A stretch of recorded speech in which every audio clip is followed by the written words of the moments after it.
Muy bien, apenas 3 minutitos nos separan de las 11 de la mañana en todo el país. Ya adelantamos tanda, 13 grados la temperatura, lo mismo para la sensación térmica a esta hora en la provincia de Buenos Aires.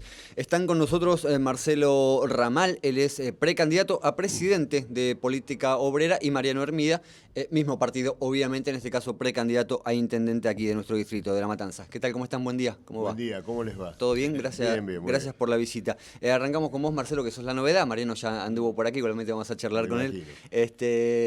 Bueno, fuerte una candidatura a presidente por parte de Política Obrera. ¿Y cómo lo venís llevando? ¿Cómo lo Bueno, laburan? indudablemente en medio de una situación nacional e incluso internacional muy convulsiva, creo que quien pensaba que esta campaña electoral iba a transcurrir, digamos, en la monotonía, en la armonía, se equivoca, no tanto por el llamado clima de campaña, ¿no es cierto?, las chicanas o los insultos que habitualmente se escuchan en estas circunstancias, sino fundamentalmente porque la crisis económica y social, la bancarrota del Estado y de un régimen político en su conjunto, se ha filtrado fuertemente en la propia campaña. Sí.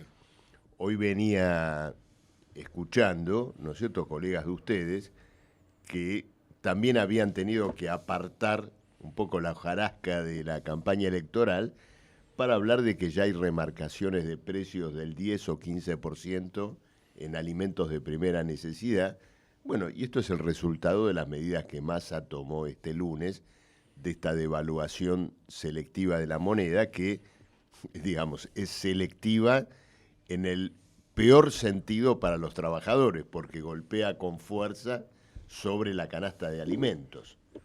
Entonces, bueno, efectivamente vamos a tener en el momento más duro de la campaña electoral una escalada inflacionaria con el objetivo de tratar de estirar una situación completamente precaria, conformar al Fondo Monetario y evitar algún tipo de crisis en el medio del proceso electoral, pero que marca esencialmente lo siguiente: el escenario de devaluación, ajuste, que se veía como una vuelta de tuerca hacia diciembre, hacia el gobierno que viene, se ha adelantado ahora. El Fondo Monetario, sentado frente a un gobierno en liquidación, ha decidido, ¿no es cierto?, que él lleve adelante, ¿no es cierto?, el trabajo sucio. Entonces, esto coloca a los trabajadores ante un dilema muy importante, porque se va a plantear, como ya está ocurriendo en algunos sindicatos muy importantes, nuevamente el problema del salario, la fantástica erosión que la carestía está ejerciendo sobre los ingresos del trabajo.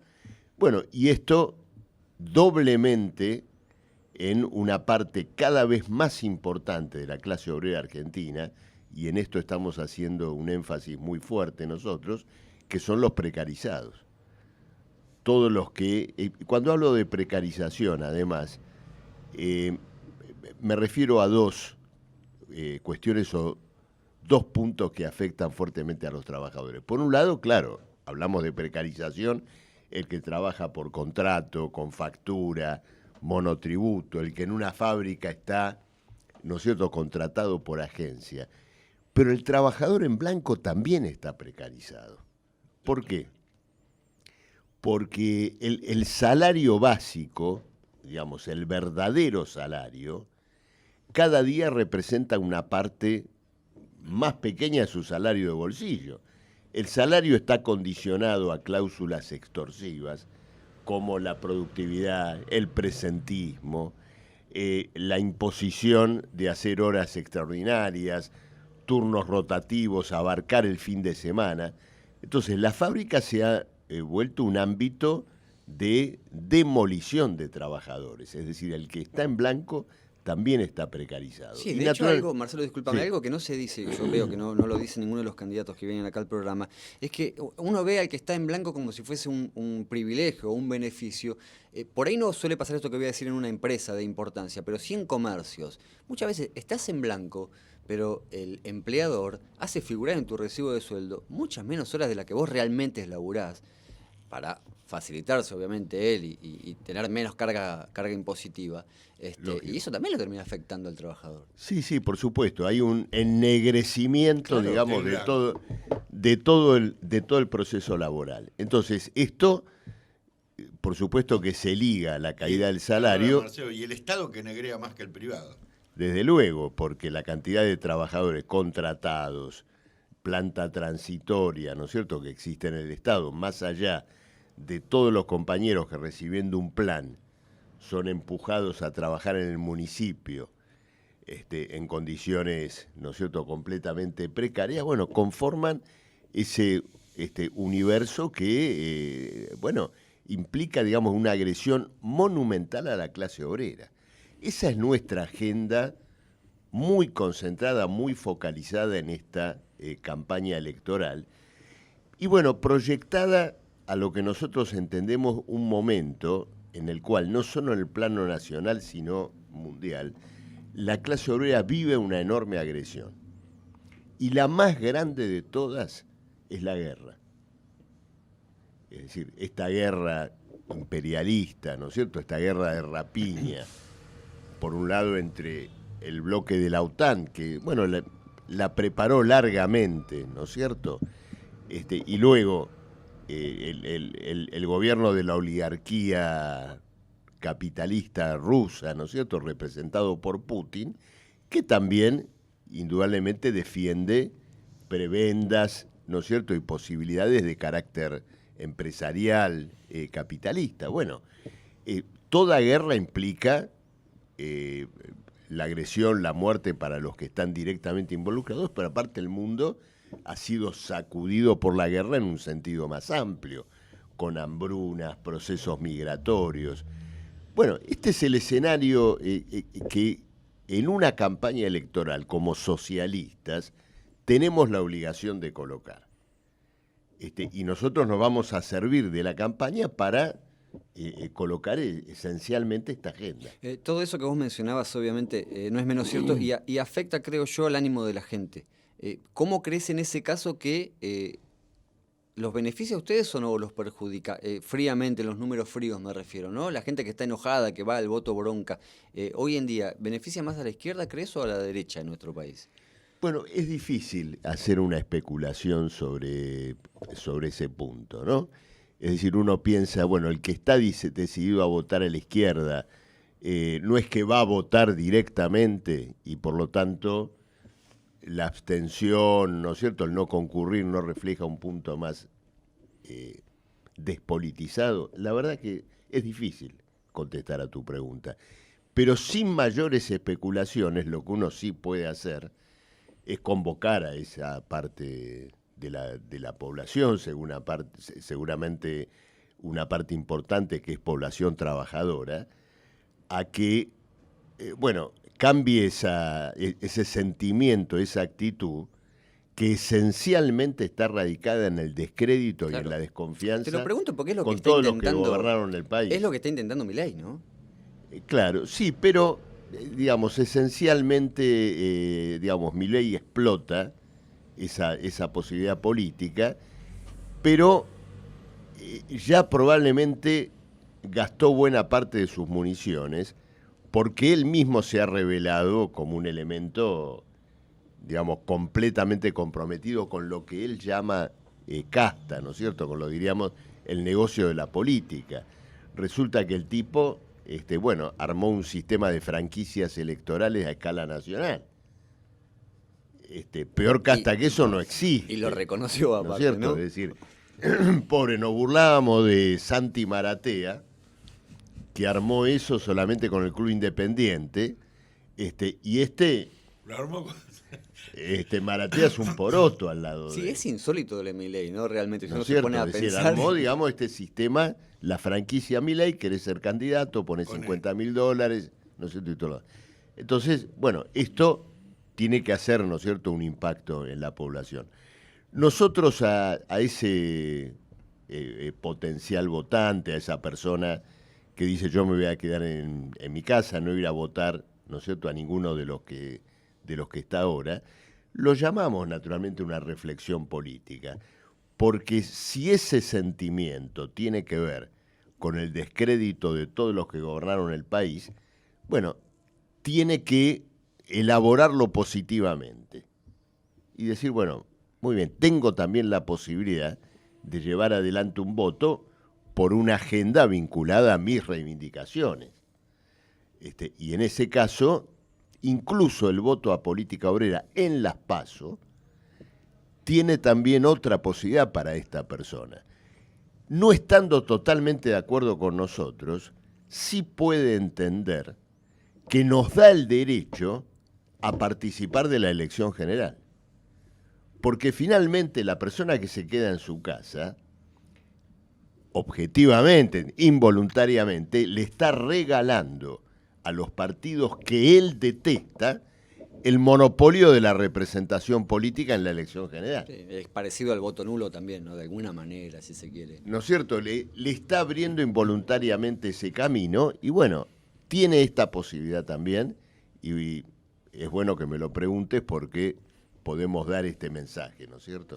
Marcelo, vos formaste parte, como todos ustedes supongo, del Frente de Izquierda en algún momento, fuiste candidato también, ¿no? En ese sector y después fui se candidato del Frente de Izquierda, fui legislador del Frente de Izquierda. Por la Ciudad de Buenos Aires. Pues en la Ciudad de Buenos Aires fui reelecto legislador en el Frente de Izquierda. Luego, bueno, el primer punto que acá tenemos que considerar es la crisis del Partido Obrero. En el año 2019, junto con Jorge Altamira, bueno, por supuesto con Mariano Hermida, que está acá, y más de 1000 militantes en todo el país, nosotros pedimos derecho de tendencia dentro del Partido Obrero. Entendiendo derecho de tendencia, la posibilidad de expresarnos públicamente con las posiciones que nosotros en ese momento sosteníamos, sobre un conjunto de aspectos. Uno tiene que ver con este escenario internacional convulsivo, un mundo y un continente donde se abrían circunstancias potencialmente revolucionarias para la izquierda. Bueno, esto fue rechazado por la dirección oficial del Partido Obrero, que consideraba que la iniciativa política estaba en manos, digamos, de las clases dominantes en el continente, y luego en el plano de la situación política nacional exigíamos del Frente de Izquierda y del propio Partido Obrero una posición enérgica frente a la crisis que se abría con el macrismo. En ese momento lo que se escuchaba incluso en las calles contra Macri, para que se termine el gobierno de Macri, bueno, planteaba la necesidad de llevar adelante una lucha, un planteo de movilización para terminar con el macrismo, sobre la base de la lucha, ¿no es cierto?, de los trabajadores.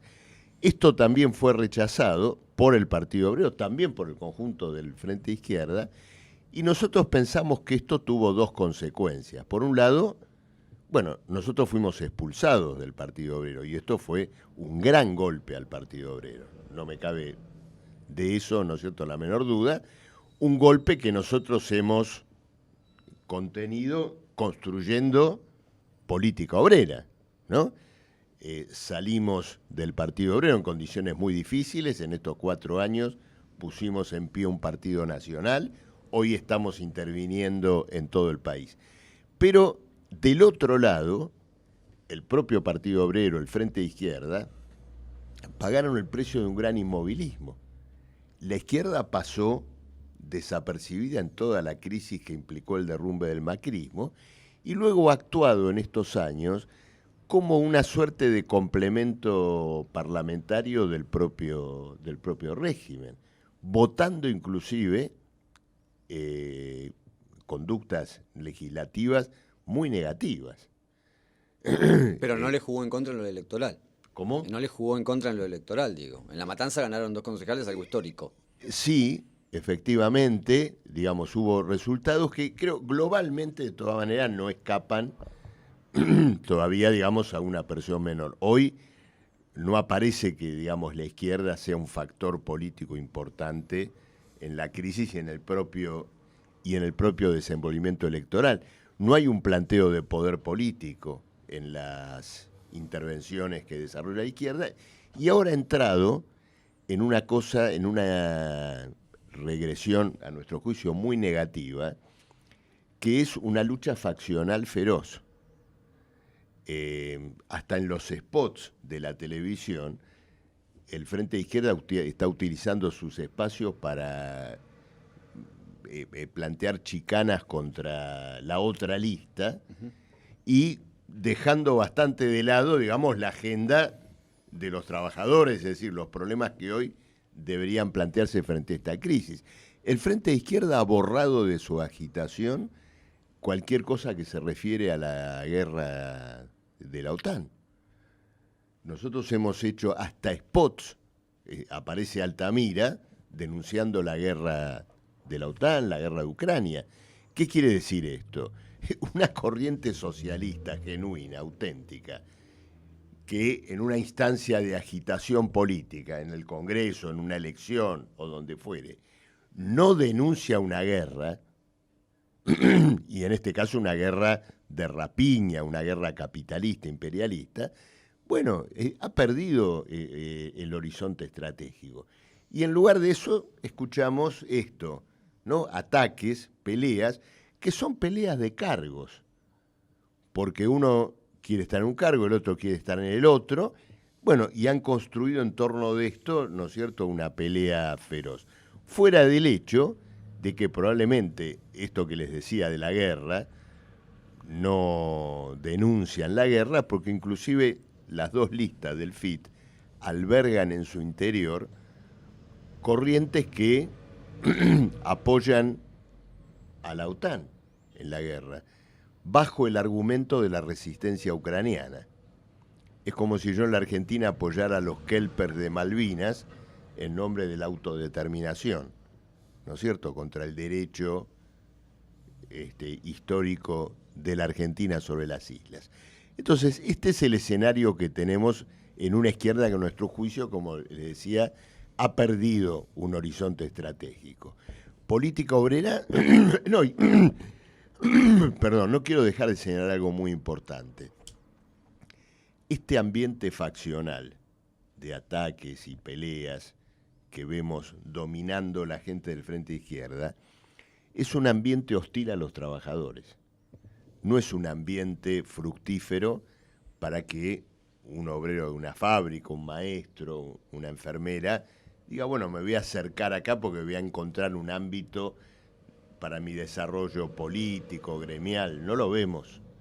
Y bueno, por eso estamos interviniendo como política obrera en esta elección y tratando de abrir un rumbo político diferente frente a lo que es un desbarranque político, ¿no? Que forma parte, digamos, es la expresión última, yo diría, de una crisis muy importante de la izquierda en el orden incluso mundial.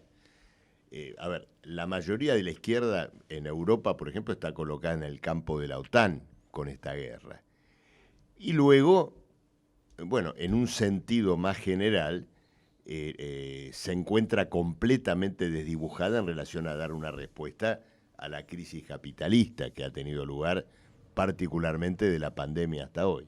Te traigo para acá, te traigo para el territorio matancero. Me decías, fuiste legislador de la Ciudad de Buenos Aires, candidato y demás. ¿Cómo se ve desde la Ciudad de Buenos Aires al Partido de la Matanza? Política, socialmente hablando. Bueno, es un distrito fundamental porque probablemente es un laboratorio de todas las cuestiones que, digamos, la clase obrera vive ya proyectada nacionalmente. En La Matanza hay un mundo industrial muy importante que sufre, bueno, todas estas cuestiones relacionadas con la precarización laboral, la circunstancia de, digamos, talleres y empresas donde las leyes laborales son completamente desconocidas. Bueno, y luego un problema que hace, ¿no es cierto?, a los municipios del conurbano, la clase capitalista que lleva adelante en el ámbito del lugar de trabajo una explotación tan dura, ¿no es cierto?, de la fuerza laboral, sin embargo rechaza su sostenimiento integral. ¿Qué quiere decir esto? Quiere vivir de los obreros, pero no está dispuesta a financiar la vida, el hábitat de los obreros, que significa vivienda, salud pública, ¿no es cierto?, que permita su atención sanitaria en forma incondicional, educación, con escuelas, con maestros que funcionen, espacios públicos, espacios verdes públicos. Ayer estuve justamente en Tablada, en Ciudad Evita. Bueno, ahí con el argumento de un proyecto de vivienda, le han liquidado al barrio el único espacio deportivo que existía para la juventud. Entonces, el municipio de Matanza está fuertemente golpeado por esta realidad. Es decir, la clase capitalista no quiere sostener la vida de los trabajadores, a los cuales, sin embargo, explota. La situación del Hospital del Niño, sí. De las escuelas de Matanza, que, bueno, Mariano ha sido un luchador inquebrantable por esta cuestión. El tema de la vivienda, la condición de vida en los monoblocks de Tablada, cualquiera que se acerca allí se da cuenta que estamos desenvolviendo allí un fermento de descomposición social, libre tránsito al narco. Es brutal. Bueno, y esto, digamos, tengo vos me preguntaste desde mi lugar de legislador. Bueno, ¿por qué se conecta esto con la ciudad de Buenos Aires? Porque la ciudad de Buenos Aires es una expresión quizá más extrema de esta misma tendencia, en el siguiente sentido. Acá, digamos, en La Matanza y en el conurbano, esto que te decía, ¿no es cierto?, los empresarios explotan al trabajador y lo someten al mal vivir, digamos. En la ciudad de Buenos Aires, los empresarios han expulsado a la clase obrera del perímetro de la ciudad. Es decir, es como si le dijeran, mira, en La Matanza podés vivir mal, acá directamente no podés vivir, te vas de acá. Sí, bueno, de eso se habló muchas veces, ¿no? ¿No? De los intentos de copamientos de terrenos en La Matanza y se decían, vienen de la ciudad de Buenos Aires. Claro, porque tiene que ver con una población que ya no puede vivir, que ha sido expulsada. Los alquileres son prohibitivos, la posibilidad de vivienda, y entonces esto, por supuesto que es un factor de explotación social, digamos, diríamos de explotación social adicional de un trabajador. ¿Por qué? Porque si vos laburás en un lugar y tenés que viajar 2 horas para llegar y volver a tu casa desde ese lugar, entonces no laburás 8 horas, laburás 12. Porque tenés las otras 4 del colectivo y del tren. Entonces, esta cuestión urbana, esta cuestión de lo que significa el área metropolitana de Buenos Aires como un gran ámbito de explotación de la clase obrera, bueno, tiene que ser discutido. Es decir, la precarización laboral, bien mirada, es un concepto integral que abarca en general la precarización de la salud precaria, la educación precaria. Mira, te cuento una cosa, salió en un diario, no lo vamos a nombrar, hace 2 días una nota muy interesante, que en la UBA la inscripción en el CBC bajó un 15% en los últimos 2 años, ¿no? Entonces, bueno, la nota comienza diciendo, bueno, sigue con un tema que ya hace bastante del cual se habla, el retroceso de las carreras humanísticas, que los chicos no las quieren seguir porque después no tienen trabajo. Pero después dice lo siguiente, de todas maneras, en una carrera como ciencias de datos, que es como digamos el top, ¿no? Lo más demandado, también cayó la matrícula. Entonces la caída es general. Claro. Explicando el problema de la caída, un especialista dice algo que al menos yo como docente universitario lo vivo todos los días.